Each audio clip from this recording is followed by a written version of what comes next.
Wow, salut la vadrouille. Il m'en a fallu de peu. La lame de Xerxès est passée un cheveu de ma gorge. Je comprends mieux ce que Léonidas, le roi de Sparte, a ressenti face à lui. D'ailleurs, lorsqu'on pense aux Spartiates, on a généralement l'image de soldats forts et robustes, de véritables guerriers élevés à la dure, qui se sont distingués lors de la bataille des Thermopyles. Mais vous êtes-vous déjà demandé comment étaient fabriquées ces véritables machines de guerre? Pour former ces braves soldats, Sparte impose à chacun de ses garçons ce que l'on appelle l'agogé. Dès l'âge de 7 ans, ils sont éloignés de leur famille pour suivre un apprentissage très rigoureux, très dur. Le but de ce dernier est de leur inculquer les vertus guerrières, afin d'en faire de futurs hoplites, des soldats spartiates, mais aussi de futurs citoyens. On leur enseigne à manier les armes, telles la lance et l'épée, mais aussi à utiliser leur bouclier et à manœuvrer en phalange. Le tout sous l'œil attentif du pédonome, le magistrat en charge du contrôle de l'éducation des jeunes à Sparte. Assisté par des porteurs de fouets, le pédonome a pour mission de leur donner des ordres dans le cadre de leur enseignement, et a la possibilité de leur infliger des punitions corporelles ou de les priver de nourriture en cas de non-respect. Le réconfort, qu'il soit physique ou moral, est complètement absent. On leur apprend à être forts. La discipline est omniprésente, elle continue même au-delà du gymnase, et les conditions de vie sont terriblement éreintantes.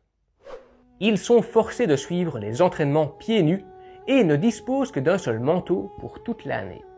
Une maigre quantité de nourriture leur est fournie afin de les amener à tenir plus longtemps avec la même ration, mais aussi de les inciter à voler pour compléter leur repas insuffisant.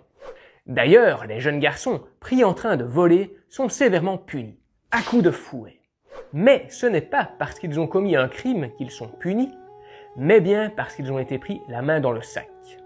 En tant que bons Spartiates, ils doivent être capables d'agir sans se faire repérer, ce qui est l'une des qualités requises pour réussir l'agogé. Il va de soi qu'il est difficile de voler de la nourriture sans être efficacement accompagné. La présence de guetteurs est indispensable pour parvenir à dérober la nourriture sans se faire prendre. C'est donc aussi une manière de créer la solidarité entre eux, en agissant ensemble pour voler la nourriture sans se faire prendre. Ils développent la discrétion, mais aussi le travail d'équipe. La rivalité est également fort présente, car si Sparte entend créer une cité composée d'individus égaux entre eux, ne formant qu'un, elle souhaite également faire ressortir le meilleur de chacun de ses élèves. Ainsi, chacun se surpasse pour devenir le meilleur et peut-être composer l'un des 3 hypagrètes, ou au moins l'un des 300 hypéis que constitue la garde royale. Les hypagrètes sont les 3 meilleurs jeunes de l'agogé désignés par les efforts pour choisir chacun 100 des futurs membres de la garde royale, l'élite spartiate qui se tiendrait aux côtés des rois, cela en motivant les raisons de leur choix, autant pour ceux qui sont choisis que pour ceux qui ne le sont pas. Ce processus de sélection est très élitiste et engendre encore plus de rivalité entre eux, ce qui parfois les amène même à s'affronter à chaque opportunité pour montrer qui est le meilleur. Devenir l'un des 300 hypéis est un véritable honneur, un symbole de réussite en tant que Spartiate. La formation guerrière représente une part non négligeable de leur enseignement, mais la formation intellectuelle n'est pas négligée. Ainsi, on leur apprend à lire et à écrire, mais les études de lettres se limitent au strict nécessaire. La cité de Sparte privilégie l'oral sur l'écriture, mais cette dernière reste indispensable pour les correspondances de la cité dans le cadre des relations internationales. On leur enseigne à utiliser le moins de mots possible pour s'exprimer, mais avec des paroles lourdes de sens. Cette capacité à aller à l'essentiel en utilisant peu de mots est un gage de bonne formation intellectuelle. C'est d'ailleurs de ça qu'est inspiré l'adjectif laconique pour parler d'une réponse brève. Si la vidéo vous plaît, c'est le moment de vous abonner pour soutenir la chaîne et ne manquer aucun épisode. La formation de Spartiate se termine à l'âge de 30 ans par la cryptille. Durant une année entière, les cryptes, c'est-à-dire les participants au rituel, doivent réussir à rester cachés de tous sans se faire voir, en dormant quand il leur est possible, de jour ou de nuit, sans chaussures, sans serviteurs, ni provisions. Quiconque se fait repérer est immédiatement châtié. Ceux qui réussissent l'épreuve constituent des sortes de commandos chargés de missions spéciales comme les missions de reconnaissance ou l'élimination des ilotes. Les ilotes est la partie asservie de la population de la cité. Il faut savoir que l'économie de Sparte repose sur le travail forcé de cette population. Il est donc essentiel de briser toute tentative de rébellion. Les plus beaux ou belles, les plus forts ou fortes et les rebelles sont exécutés afin d'éviter tout risque de révolution. Passer par la cryptie est une manière de justifier le meurtre des ilotes. C'est aussi une méthode pour sélectionner les Spartiates les plus endurcis de par la difficulté de l'épreuve.